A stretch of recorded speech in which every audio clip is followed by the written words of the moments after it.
자, 오늘 우리에게 주시는 말씀은 구약 성경 스가랴 성경입니다. 스가랴가 좀 찾기가 어려울 텐데요. 1318쪽입니다. 구약 성경은 구약과 신약이 있죠. 구약 성경 1318쪽 스가랴 8장 1절에서 8절까지를 제가 봉독하겠습니다. 1318쪽입니다. 저 성경은 그렇습니다. 1318쪽 부근에 있습니다. 스가랴 8장 1절에서 8절까지를 제가 봉독합니다. 하나님 말씀 들으십시오. 만군의 여호와의 말씀이 임하여 이르시되 만군의 여호와가 이같이 말하노라. 내가 시온을 위하여 크게 질투하며 그를 위하여 크게 분노함으로 질투하노라. 여호와가 이같이 말하노라. 내가 시온에 돌아와 예루살렘 가운데 거하리니 예루살렘은 진리의 성읍이라 일컫겠고 만군의 여호와의 산은 송산이라 일컫게 되리라. 만군의 여호와가 이같이 말하노라. 예루살렘 길거리에 늙은 남자들과 늙은 여자들이 다시 앉을 것이라. 다 나이가 많으므로 저마다 손에 지팡이를 잡을 것이요 그 성읍 거리에 소년과 소녀들이 가득하여 거기에 뛰놀리라. 만군의 여호와가 이같이 말하노라. 이 일이 그날에 남은 백성의 눈에는 기이하려니와 내 눈에야 어찌 기이하겠느냐. 만군의 여호와의 말이니라. 만군의 여호와가 이같이 말하노라. 보라, 내가 내 백성을 해가 뜨는 땅과 해가 지는 땅에서 구원하여 내고 인도하여다가 예루살렘 가운데 거주하게 하리니 그들은 내 백성이 되고 나는 진리와 공의로 그들의 하나님이 되리라. 아멘. 되리라. 아멘. 자, 우리 제목 같이 한번 읽어봅시다. 시작. 우리의 유일한 위로. 자, 오늘 본문 스가랴 이 주제가 우리 조금 전에 읽었던 주제가 이겁니다. 하나님은 스가랴는 이름 선지자 이름이에요. 좀 생소하긴 하지만 좀 스가랴라는 선지자 이름입니다. 스가랴 선지자를 통해서 예루살렘의 회복을 예언하면서 위로하셨다. 오늘 읽은 성경 본문 주제는 스가랴 선지자를 통해서 예루살렘의 회복을 예언하면서 위로하셨다고요. 오늘 설교는 이렇게 하렵니다. 우리는 예수 그리스도로 말미암아 하나님의 백성 되었으므로 진리와 공의로 다스리시는 예수님이 유일한 위로다.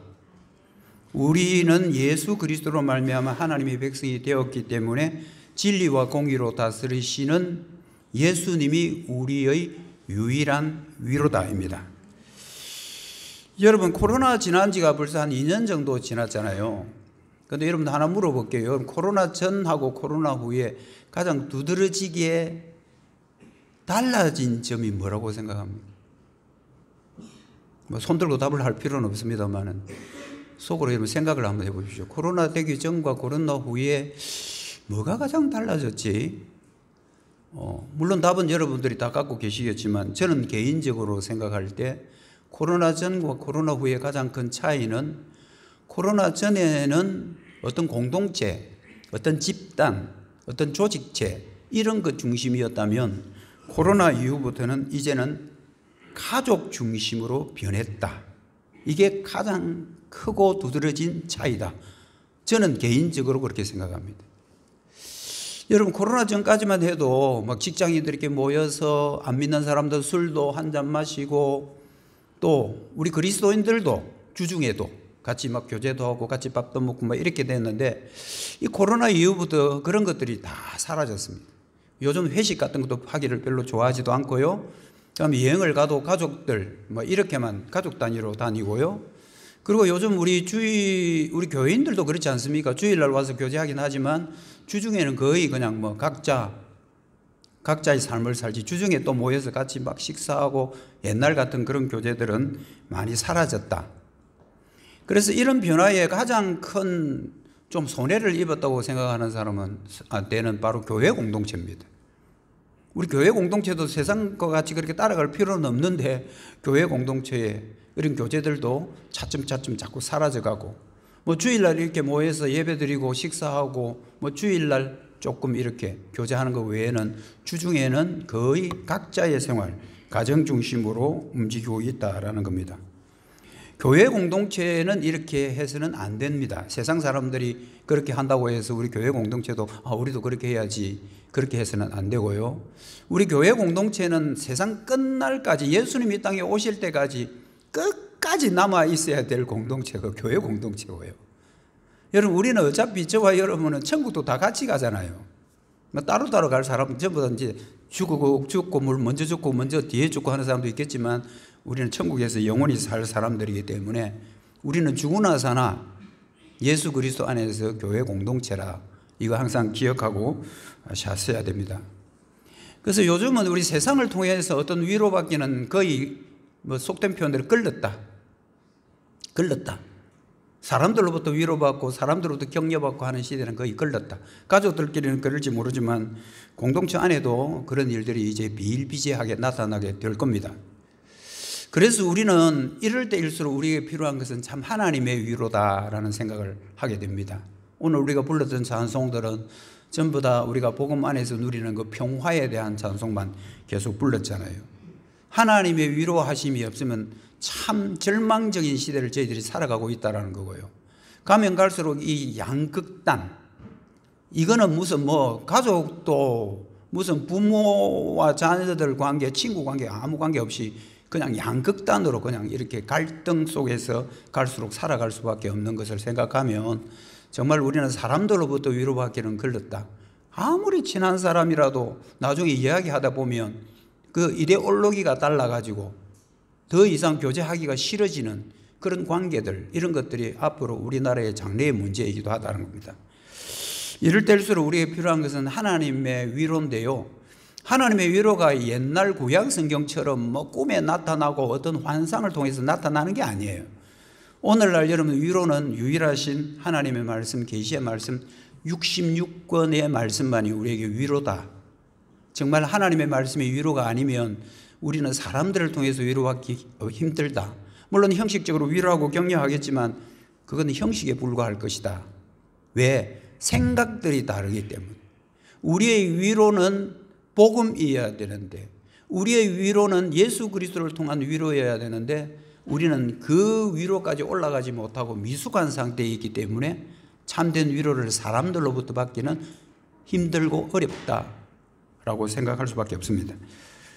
자, 오늘은 우리에게 필요한 하나님의 위로와 격려가 어떤 것인가, 오늘 스가랴를 통해서 여러분 한번 살펴보면 좋겠습니다. 여러분, 스가랴라는 사람은 선지자인데요, 이 스가랴 선지자는 포로에서 돌아온 후의 선지자입니다. 여러분, 선지자가 포로로 잡혀가기 전에 너희들 조심해라 자꾸 하나님 앞에 그런 식으로 예배하고 너희들이 하나님을 안 섬기고 우상을 자꾸 섬기게 되면 너희들 포로 잡혀갈 거야, 너희들 나라가 망할 거야 라는 그런 메시지를 전한 선지자들도 있었지만, 이제 포로에 잡혀간 이후에 70년 만에 돌아오고 난 이후에 활동한 선지자들도 있거든요. 지난 수요일 여러분 학계 선지자에 대해서 들었다면 오늘은 스가랴 선지자의 말씀입니다. 언약의 백성들이 하나님을 배신하고 하나님과 맺은 그 언약을 인간들이 스스로 깨뜨리게 됨으로써 북이스라엘은 아수르라는 나라에 의해서, 그리고 남유다는 바벨론이라는 나라에 의해서 각각 망해요. 나라가 망하면 그거 같이 슬픈 게 없잖아요. 그렇게 해서 하나님도 예루살렘 성전을 그냥 떠나버리십니다. 열왕기하 23장 26절에 보면 여호와께서 이르시되 내가 이스라엘을 물리친, 이스라엘은 북이스라엘입니다. 북이스라엘을 물리친 것 같이 남유다도 내 앞에서 물리치겠다. 내가 택한 이 예루살렘과 내 이름을 거기에 두리라 하는 성전. 여러분, 예루살렘은 도시지만 예루살렘 안에 가장 중심지는 성전입니다. 그래서 예루살렘이라고 말하면 그냥 예루살렘 성전이라고 해도 전혀 틀린 말은 아니에요. 예루살렘과 내 이름을 거기에 두리라, 하나님의 이름을 두겠다는 성전을 내가 버릴 거다. 와, 이거는 진짜 무서운 경고입니다. 우리가 지금 이렇게 하나님 앞에 예배 드리고 있는데 하나님이 우리 예배를 안 받으신다면, 야, 이건 소름 끼치는 일입니다. 저와 여러분이 오늘 이 자리에 와서 예배 드리는 것은 삼위일체 하나님께서 우리의 예배를 받으실 거야라는 믿음, 그 확신 갖고 예배 드리는 거잖아요. 그런데 예배를 드리는데 하나님이 나 너 예배 듣기 싫어, 나 갈 거야. 그러면서 하나님께서 지금 이곳에 안 계시고 지금 싹 하고 가버리면 여러분 어떻게 될까요? 에스겔서에 보면 8장에서 10장까지 참 길게 하나님께서 속이 상해서 예루살렘 성전을 떠나버리는 장면이 나와요. 여러분 그 순서가 이렇습니다. 제일 처음에 예루살렘 성전에 하나님이 계셨습니다. 하나님은 그 백성들과 성전에서 만나시니까. 성전을 통해서 하나님과 백성 사이에 만남이 있으니까요. 그 예루살렘 성전에 하나님이 계셨거든. 그런데 하나님이 슬슬 문지방 쪽으로 옮깁니다. 이 문지방이라는 게 뭡니까? 여러분 집 문지방은 이제 문지방 하나만 살짝 넘으면 그는 집 밖으로 나가는 거예요. 그 다음에 하나님께서 성전 문지방에 서시고요. 그 다음에 그룹들 위로 올라가 버립니다. 그룹들 위로 올라갔다는 것은 거의 성전을 이제 떠나겠다는 말이고요. 그리고 성전 동문을 통해서 나중에 결국 그 성읍 동쪽 산까지 가버립니다. 여러분 하나님이 지금 움직이는 장면을 왜 이렇게 세세하게 기록해 놨을까? 예루살렘 성전 계시던 하나님이 성전 문지방을 넘어가시고 그룹들 위로 올라가시고, 그룹은 하나님을 지키는 천사들이에요. 그룹들 위로 올라가시고 그리고 동문을 통해서 나중에는 성읍 동쪽 산에까지 가버렸대요.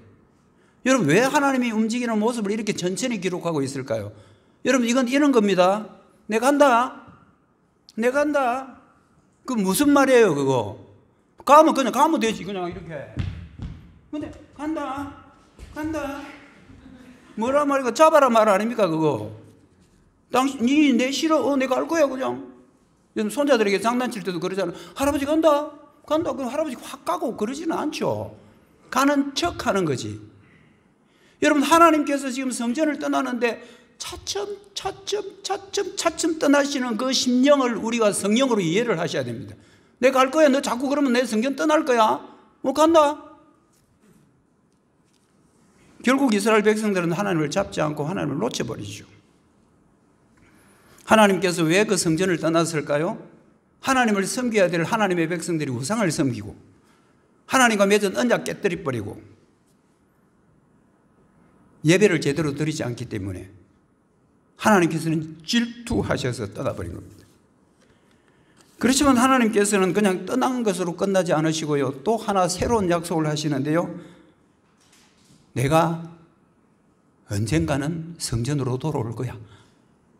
와, 이거는 우리에게 너무나 큰 위로와 격려의 말씀입니다. 하나님의 화가 나서 성전을 떠나셨지만 이제 스가랴 선지자를 통해서 하시는 말씀이 내가 다시 돌아올 거야. 3장 3절 상반절 보고 있습니다. 여호와가 이같이 말하노라. 내가 시온에 돌아와 예루살렘 가운데 거할 거야. 내가 돌아올 거다 이 말은 뭡니까? 전제가 떠났다라는 거잖아요. 아이고 우리 아들이 가출했다가 돌아왔어요 이렇게 말한다면 돌아온 거는 참 좋지만 일단 가출했다는 게 전제잖아요. 하나님께서 시온에 돌아올 거다 이 말은 하나님이 완전히 떠나버렸다는 말씀이지만 그 떠나신 하나님이 다시 돌아올 거라고 하시면서 하나님께서 그 백성들을 위로하고 격려하는 말씀이 여러분 스가랴 선지자의 말입니다. 하나님께서는 왜 가셨다가 다시 돌아오실까? 하나님은 질투하시는 하나님이기 때문에 그렇습니다. 여러분 2절 말씀 보시죠. 만군의 여호와가 이같이 말하노라. 내가 시온을 위하여 크게 질투하며 그를 위하여 크게 분노함으로 질투하노라. 우리 성경에는 질투라는 말이 2번 나오지만요, 원어 성경에 보면 질투가 3번이나 나와요. 우리가 원어가 우리에게는 더 가까이 우리가 받아야 될 말씀이잖아요. 우리 성경에는 그냥 질투하게 되어 있다 하지만 원어 성경에는 큰 질투로 시온을 위하여 질투하며 큰 분노함으로 그것을 위하여 질투하노라. 원어에는 질투가 3번이나 나올 정도로 하나님이 지금 이스라엘 백성들을 향한 질투를 가지고 있다. 여러분 하나님이 우리를 질투한다고요? 하나님이 자기 백성을 향하여 질투한다고요? 여러분, 질투라는 게 뭔지 제가 사전에 찾아보니까 이렇습니다. 한번 들어보십시오. 질투란 다른 사람이 가진 좋은 조건이나 상황 또는 사랑이나 관심을 빼앗길 것 같은 두려움 때문에 느끼는 부정적인 감정. 질투는 부정적인 감정이래요. 하나는 뭐냐면 나보다 다른 사람이 더 좋은 상황이 되거나 또는 좋은 조건을 갖출 때 질투하고요. 또 하나는 내가 그 사람에 대한 사랑이나 관심이 빼앗길 것 같은 두려움 때문에 오는 부정적인 생각. 이게 이름이 질투라는 말의 뜻입니다. 요약하면 이렇습니다. 다른 사람이 내보다 잘 되는 것 질투하고요. 하나는 내가 그 사람을 굉장히 생각하고 관심을 기울이는데 그 사람이 다른 데 눈 팔면 내가 질투하고요. 이게 인간들이 말하는 질투의 개념입니다. 굉장히 좀 부정적인 뉘앙스만 있죠. 여러분, 이 말 혹시 들어보셨습니까? 사촌이 땅을 사면 배가 아프다. 들어보셨습니까? 여러분, 사촌은 굉장히 친한 사이잖아요. 친한 사이인데도 그 사촌이 땅을 사면 내 배가 아픈 거야. 이게 왜 그럴까요? 그 질투 때문에 그렇다니까. 그렇게 친하게 지내고 그렇게 좋아하는 관계이지만 그런데도 사촌이 내 저 땅 한 2,000평 사놨다 이러면 그래 잘했네. 좋겠다. 이래 하면서 집에 돌아와가지고는 배가 아파 죽는 거라. 이거 여러분 다 질투잖아요. 남들이 내보다 잘 태면 막 내 속이 뒤틀리고 갑자기 소화가 안 되고 잠도 안 오고 그거 다 질투잖아요. 그런데 하나님께서 질투라는 단어를 쓴다는 것은 너무 의외입니다. 왜냐하면 질투라는 용어 자체가 전부 다 부정적이니까. 그럼 하나님도 우리를 질투하셔? 하나님 나쁜 분이야? 오해할 수 있습니다. 그런데 하나님이 이런 질투라는 말을 쓰는 이유는 질투라는 용어를 쓰면 인간들이 쉽게 이해를 하니까. 인간들이 쉽게 이해하도록 하나님이 질투라는 단어를 쓴 거지, 하나님이 우리를 정말 나쁜 마음으로 질투하는 것은 아니다. 그래서 인간의 질투와 하나님의 질투는 본질적으로 다른 겁니다. 하나님의 질투는 굉장히 긍정적입니다. 하나님이 자기가 사랑하는 백성들이 딴 데 눈을 돌릴 때 하나님은 우리와 진짜 깊은 관계 속에 서로 친밀하게 교제하고 싶은데 이 인간들이 딴 데 눈을 돌리고 하나님을 떠나고 하나님을 안 섬기고 하나님을 예배하지 않을 때 그때 하나님은 질투하시는 하나님이라고 말씀합니다. 여러분, 질투라는 이 용어는 또 어디에 나옵니까? 출애굽기 20장 5절 나오죠. 오늘 우리가 십계명 낭독했잖아요. 거기 나오죠. 그것들에게 절하지 말며 그것들을 섬기지 말라. 내 하나님 여호와는 질투하는 하나님이다. 하나님께서는 하나님 외에 다른 것을 섬기고 다른 것에게 절하면 하나님이 질투하십니다. 왜냐하면 하나님은 자기 백성들을 너무 사랑하기 때문입니다. 하나님께서 이렇게 질투하시는 이유는 질투로서 끝내려고 하는 게 아니라 질투를 하시면서 자기 백성을 회복시키기 위한 하나님의 방법.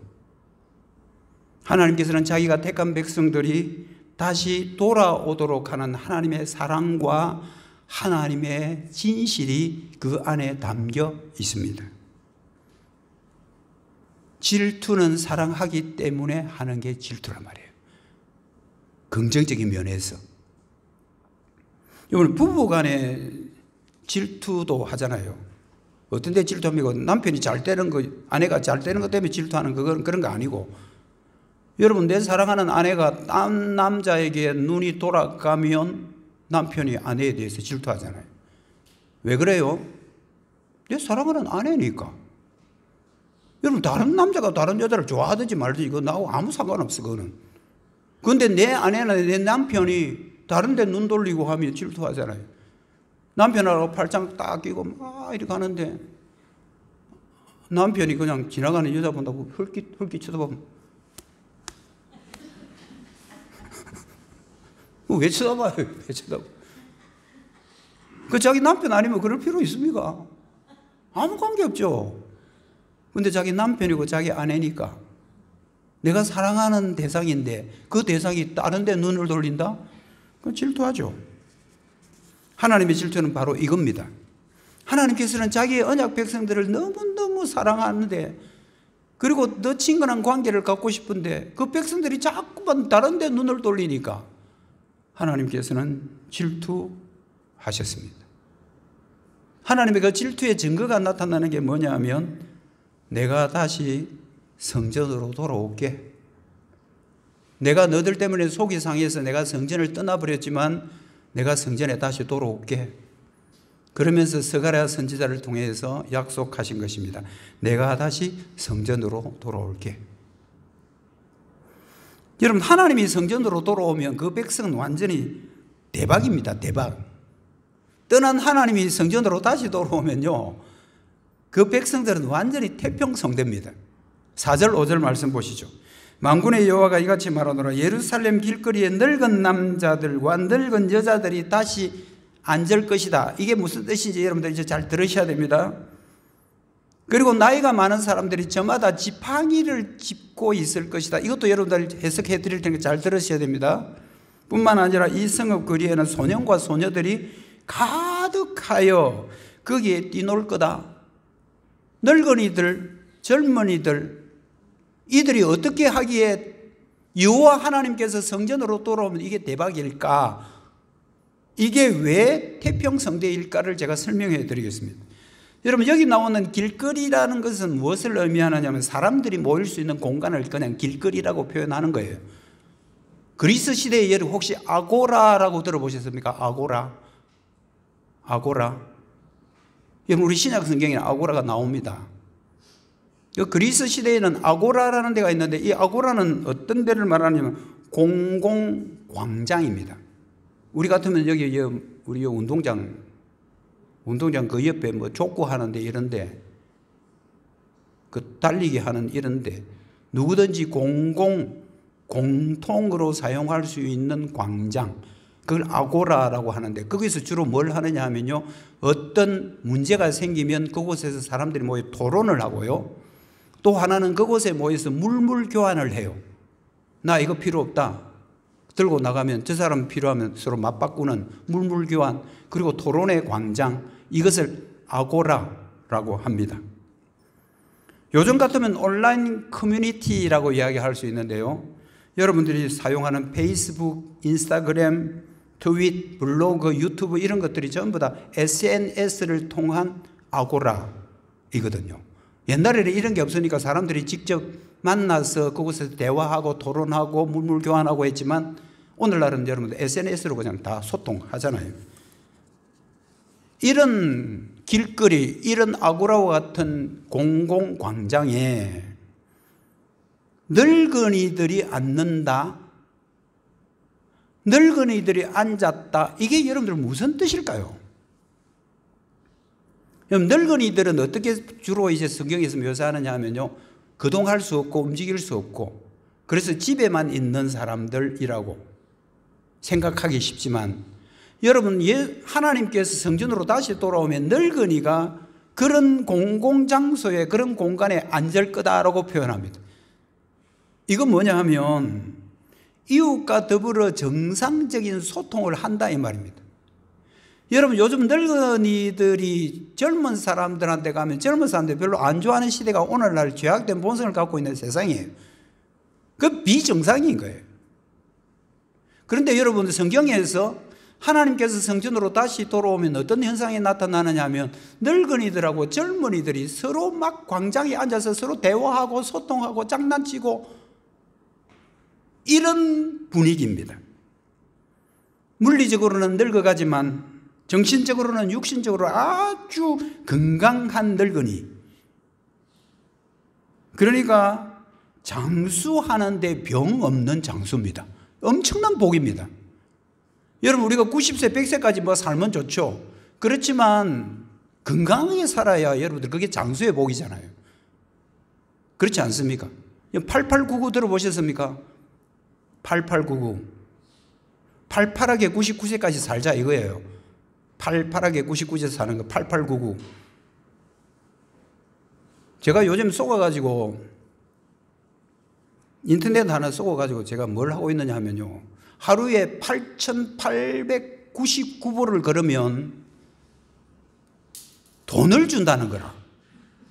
그 돈독이 들어가지고 제가 그걸 갖다가 어플을 깔았어요. 그래서 운동장을 요즘 8,899보를 걷습니다. 걷거나 뛰거나. 그런데 그 꼴랑 그렇게 하면 돈 얼마 들어오는지 알아요? 18원. 제가 그동안 얼마나 모았는지 아십니까? 60원을 모았습니다. 여러분 대단하지 않습니까? 여러분들은 지금 자꾸 돈에 꽂히는데 여러분 그 돈에 꽂히면 안 됩니다. 제가 며칠 동안 8,899보를 걸었다면 얼마나 건강해졌겠습니까? 지금 좀 건강해 안 보입니까? 꼴랑 60원 번다고 어제는 여러분들 8바퀴를 뛰었습니다. 운동장을. 그러니까 20원 딱 들어오더라고. 근데 그게 왜 8,899보냐? 아, 만보면 만보지. 왜 889일까? 딱 생각해 보니까 이건 거라. 88하게 99세까지 살자. 그래서 8,899보예요. 혹시 여러분들 하고 싶은 분 저한테 말씀하십시오. 제가 어플 깔아드릴게요. 이게 무슨 말입니까? 그렇게 오래 살아도 지금 건강하게 사는 늙은이들입니다. 하나님이 성전에 돌아오면 이런 복을, 장수의 복을 누린다는 거예요. 나이가 들어도 건강하게 사는 거예요. 여러분들도 오늘 우리 성도님 한 분이 걸어오는데 25분 걸렸다고 땀이 난다 그러더라고요. 좋은 현상입니다. 교회에서 물론 차로 여러분 모시고 올 수 있지만 여러분 걸을 수 있으면 한번 걸어 보십시오. 최고입니다. 저도 여러분 관절염 판명 받았거든요. 왼쪽 다리.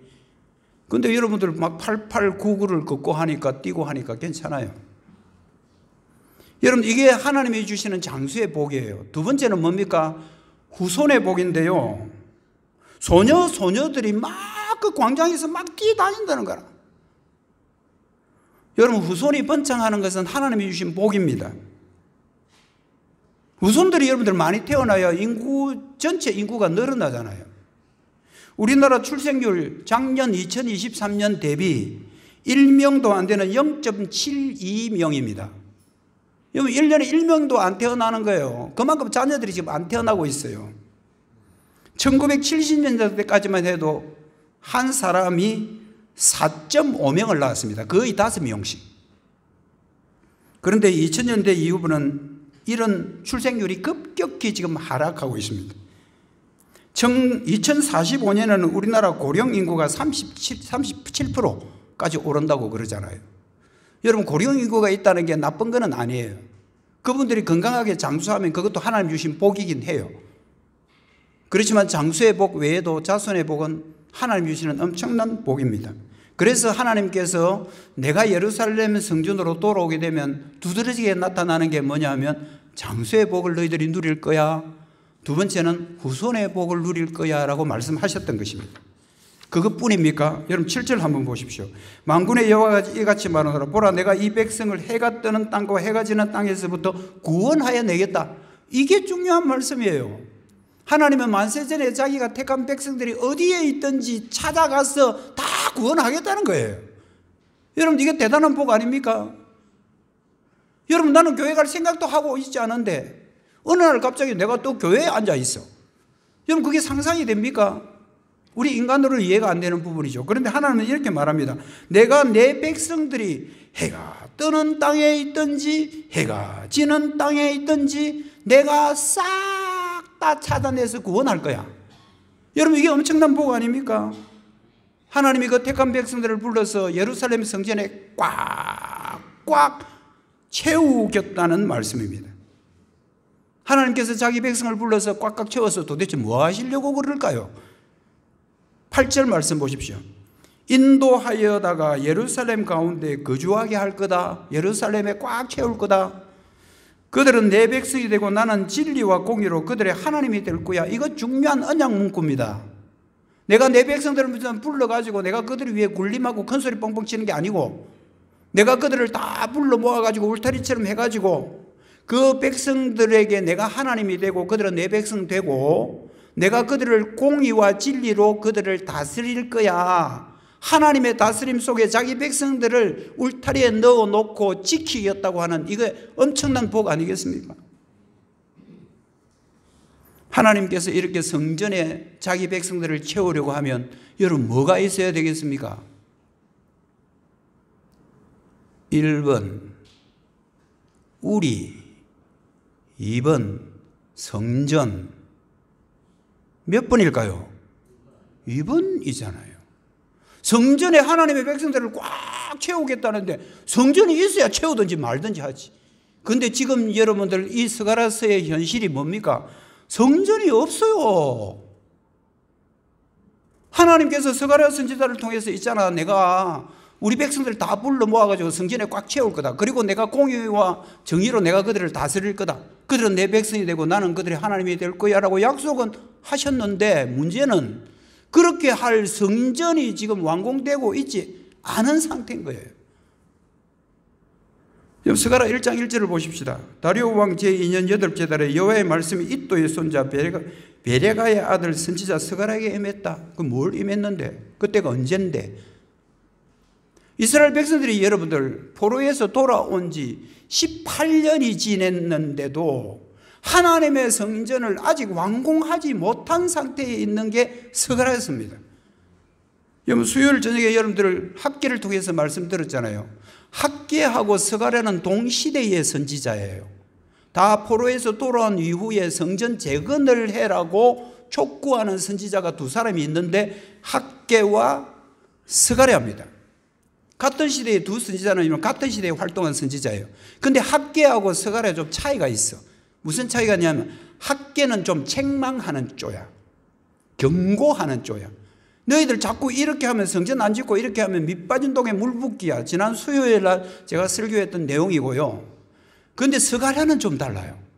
스가랴는 책망이나 경고하기보다도 오히려 위로하고 격려하는 말씀입니다. 이것을 뭐라고 그러냐면요, 당근과 채찍이라고 합니다. 여러분 말 빨리 달리게 하려면 어떻게 해야 됩니까? 말 빨리 달리게 하면 무조건 채찍 가지고 막 말 위에 타가지고 막 엉덩이를 때리고 막 목을 치고 이렇게 하면 말은 달립니까? 달리긴 달리지만 힘이 빠지고 금방 컸고 그러집니다. 말을 잘 달리게 하려면 일단 당근을 먹여야 됩니다. 먹을 것을 많이 주고 많이 먹여놓고 그래가 채찍을 치든 말든 이래야지. 먹을 것은 하나도 안 주고 채찍만 내립다 막 가자 그 사람 잡는 거예요. 여러분 하나님께서는 학계 선지자를 먼저 딱 보내가지고 경고하게 만드시고, 그리고 나서 경고하면 백성들이 무섭잖아요. 밑 빠진 독에 물 붓기를 하니까. 그런데 스가랴가 짠 하고 나타나가 뭐라냐면 너들 내가 위로한다. 야 경계한다. 힘내라 가자. 목적은 딱 하나입니다. 성전을 재건하는 겁니다. 성전을 재건해야 거기에 하나님 백성들을 불러 모아가 채우고 하나님이 다스리고 울타리가 될 거 아니에요. 결국 스가랴 선지자와 학계 선지자의 말을 백성들이 듣고 정신 차립니다. 성전 재건하다가 2년 만에 중단됐던 게 드디어 4년 후인 주전 516년에 드디어 스룹바벨 성전이 완공됩니다. 586년에 여러분들 예루살렘 성전이 부서지고 망했잖아요. 딱 계산해보면 70년 만입니다. 586 빼기 516년 70년. 70년이라는 여러분 그 연도는 성전 중심으로 계산하면 딱 70년이에요. 포로로 잡혀간 지 70년 만에 돌아왔다는 것은 성전 중심입니다. 하나님이 약속한 대로 이제 성전 완공되면 이제 성전에 자기 백성들을 불러 모아고 그들을 하나님의 백성이 되게 하고, 그리고 내가 그들을 공의와 진리로 다스리게 하겠다는 이 스가랴서의 말씀은 우리에게 엄청난 위로와 격려의 말씀입니다. 그런데 이 스가랴서의 말씀이 바로 우리에게 올 수 있을까요? 여러분 스가랴서의 말씀이 오늘날 우리에게 바로 적용되는 말씀일까요? 1번 맞다, 2번 아니다. 아니답니다. 여러분, 스가랴서의 말씀은 우리에게 바로 적용되는 말씀이 아니에요. 물론 1차적으로 그 시대의 백성들에게 약속한 것도 맞고, 성전 재건하도록 촉구한 것도 맞고, 성전이 재건되면 하나님이 다시 돌아와서 백성들을 복 줄 거라는 약속은 맞지만, 그건 1차적으로 그 백성들에게 준 예언이긴 맞지만, 이것은 2차적으로 우리까지 와야 스가랴서의 말씀이 우리의 말씀이 되고, 이 스가랴서의 말씀이 오늘날 2024년 12월 22일 이 시대를 살아가는 저와 여러분에게도 위로와 격려가 될 거 아닙니까? 그러면 스가랴의 이 예언은 어디서 성취될까요? 하나님이 오셔가지고 내가 다시 너희들을 회복시킬 거야라는 이 약속, 이 약속은 누구를 통해서 여러분 이 땅에 이루어질까요? 요한복음 1장 14절에 나와 있습니다. 말씀이 육신이 되어 우리 가운데 거하신다. 여러분, 여기 말씀이 누구냐 하면요, 예수님이셔요.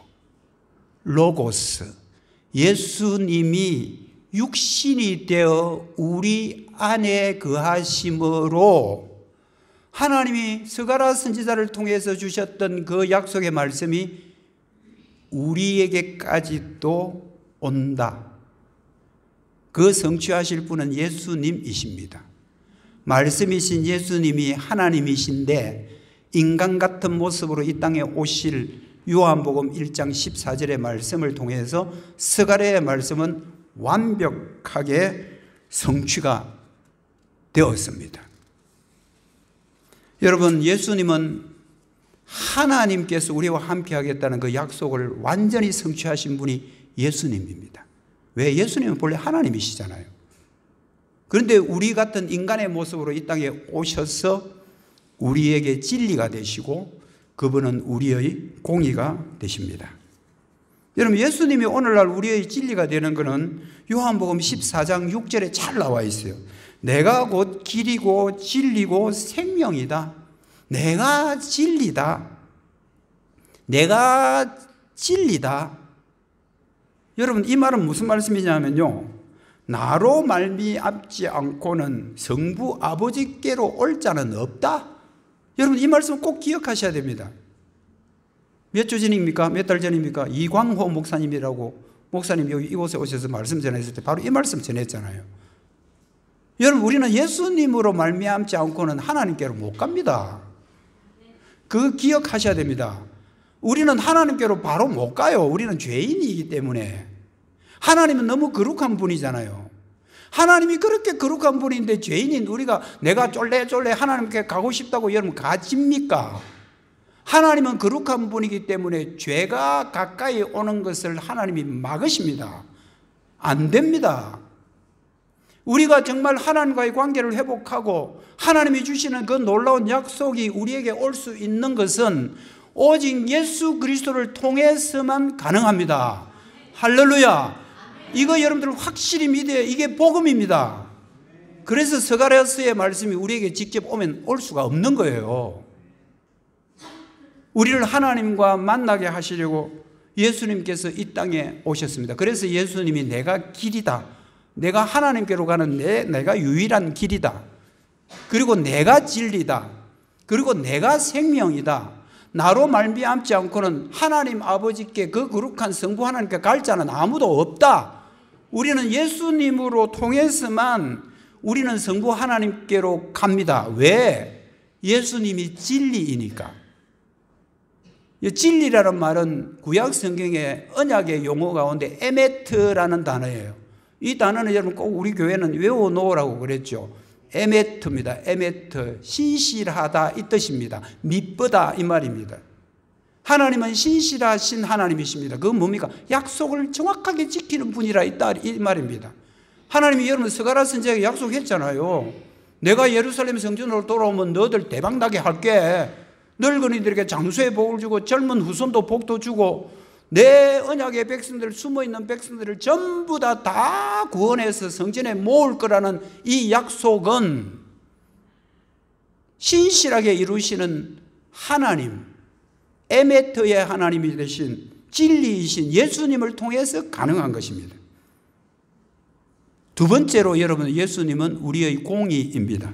로마서 3장 26절입니다. 곧 이때에 자기의 의로우심을 나타내사 자기도 의로우시고 또한 예수 믿는 자도 의롭게 하신다. 여러분, 이 의롭다는 단계가 세 단계입니다. 자기의 의로움을 나타내시고 자기도 의로우시고 자기를 믿는 저와 여러분도 의롭다 하시고, 의롭다 3단입니다. 3단. 자기의 의로우심을 십자가로 나타내시고, 그리고 자기도 의로워 주시고 부활하셨고, 그리고 예수님을 믿는 우리도 의롭게 하신다. 누가? 예수님이. 여러분, 예수님이 자기를 의로우심을 나타냈다는 말은 뭐로 나타냈다면 십자가입니다. 여러분, 하나님이 세운 공식이 하나 있어요. 그걸 하나님의 공의라고 합니다. 하나님은 사랑이지만 하나님은 공의대로 하십니다. 하나님이 가장 싫어하는 것은 죄거든요. 그래서 죄의 삭시 사망입니다. 그럼 하나님이 세운 공식이에요. 죄의 싹은 사망. 그건 하나님이 만들어 놓은 공식이에요. 하나님이 그걸 스스로 깨뜨리면 안 되잖아요. 그래서 죄를 짓는 사람은 그냥 사망인 거예요. 죄 가운데 있는 인간들은 그냥 전부 다 멸망할 수밖에 없는 구조예요. 그런데 죄인인 우리를 멸망시키지 않으려고 독생자 아들 예수님을 보내서 저와 여러분의 죄를 전부 다 그 아들에게 다 맡겨버리고, 그 아들 예수님이 우리 대신 십자가에 죽어주심으로 자기의 하나님의 의로우심을 나타내 보인 겁니다. 그 예수님은 사흘 만에 다시 살아나심으로 하나님의 의가 돼버립니다. 그것이 자기도 의로우신다. 예수님도 이제 의로워지고, 예수님을 믿는 저와 여러분도 뭐하게 하신다고요? 의롭다 하려 하심이라. 이것이 바로 예수님이 우리를 위해서 십자가에 이루신 공의입니다. 예수님은 진리시고요, 예수님은 공의이십니다. 이런 것들이 예수님 안에서 다 이루어질까요? 두 가지 약속하셨죠. 장수의 복과 후손의 복. 장수의 복이 여러분 뭡니까? 우리가 물리적으로 이 땅에 오래 사는 게 아니고요, 예수님을 통해서 우리가 얻는 장수의 복은 영생입니다. 생명입니다. 우리는 죽어도 다시 사는 영생입니다. 그리고 여러분, 후손의 복은 뭡니까?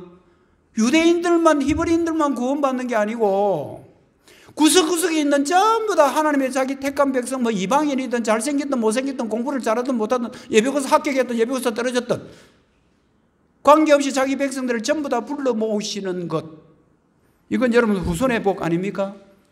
저와 여러분도 여러분들 이 안에 다 들어가 있는 거죠. 오늘날 우리는 선지자 스가랴를 통해서 주는 위로와 격려가 우리에게도 와야 되지만 그것은 반드시 예수님을 통해서만 가능하다라는 것, 이것이 복음의 핵심입니다. 구약에 있는 스가랴서의 예언, 학개서의 예언이 그 시대에 1차적으로 주는 약속이지만 그 약속은 우리까지 오려고 하면 누가? 예수님이 가운데서 언약의 중보자가, 중매자가 되어야 됩니다. 그래서 우리의 사실 가장 큰 위로는요, 예수님이십니다. 여러분, 하이델베르크 요리문답 제1문 한번 보시죠. 제가 질문한 게 답 한번 해보십시오. 하이델베르크 요리문답 제1문, 살았으나 죽었으나 당신의 유일한 위로는 무엇입니까? 답을 한번 해보시죠. 살았으나, 같이 시작. 살았으나 죽었으나 나는 나의 것이 아니요 몸도 영혼도 나의 신실한 구주 예수 그리스도의 것입니다. 아멘. 이게 우리의 가장 큰 위로예요. 여러분 속상하면 화나잖아요. 저 사람이 속상했겠네 이렇게 생각하고 머리 좋은 사람은 와서 내가 니한테 한 말이나 니한테 한 행동이 혹시 니 기분 나쁘게 해서 참 미안해 하고 위로할 수 있죠. 근데 여러분, 그런 것도 눈치 못 채는 사람은 내가 다른 사람에게 상처를 줬는지 뭘 했는지 모르고 지날 때도 있잖아요. 그래서 여러분들 사람들을 통해서 위로와 격려는 다 못 받습니다. 그냥 그런 줄 알고 넘어가 버려야 됩니다. 저 사람 눈치 없네. 아이고, 눈치 코치도 없는 지가 내한테 마음에 상처를 엄청 줘놓고 내한테 사과할 줄도 모르는. 여러분, 우리 인간이 그게 한계입니다.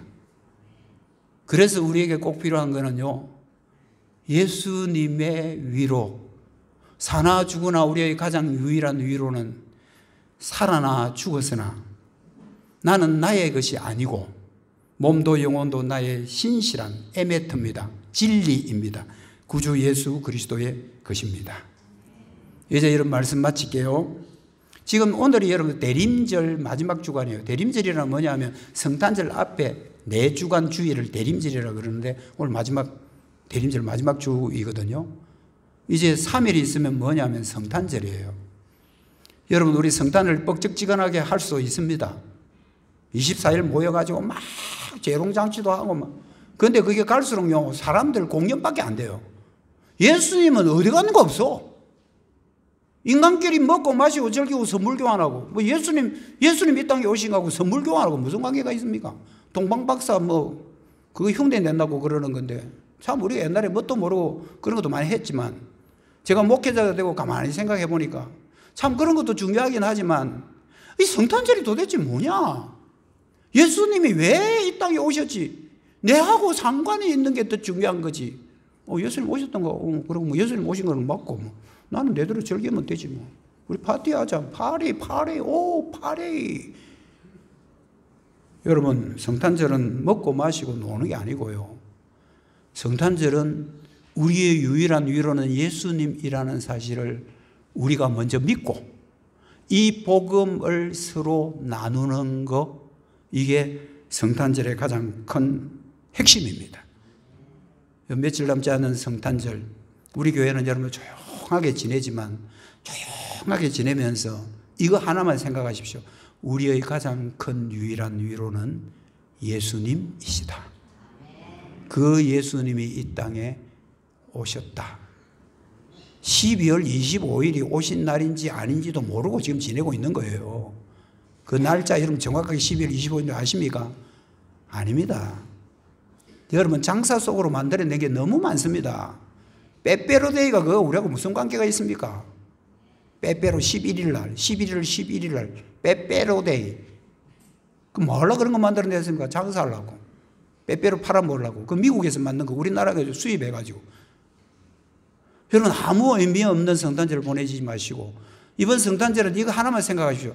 나는 유일한 위로는 예수님이다. 할렐루야. 기도합시다. 하나님 감사합니다. 우리의 유일한 위로는 예수님인 줄 믿고 감사드립니다. 얼마 남지 않는 성탄절을 맞이할 때에 나의 유일한 위로는 예수님이었고 나는 사나 죽으나 나의 건 나의 것이 아니라 신실하신 그리스도의 것이라고 고백하는 주의 백성들 되게 하여 주시옵소서. 예수님의 이름으로 기도드립니다. 아멘. 여러분 찬송 부르겠습니다. 찬송가 몇 장이에요? 407장입니다.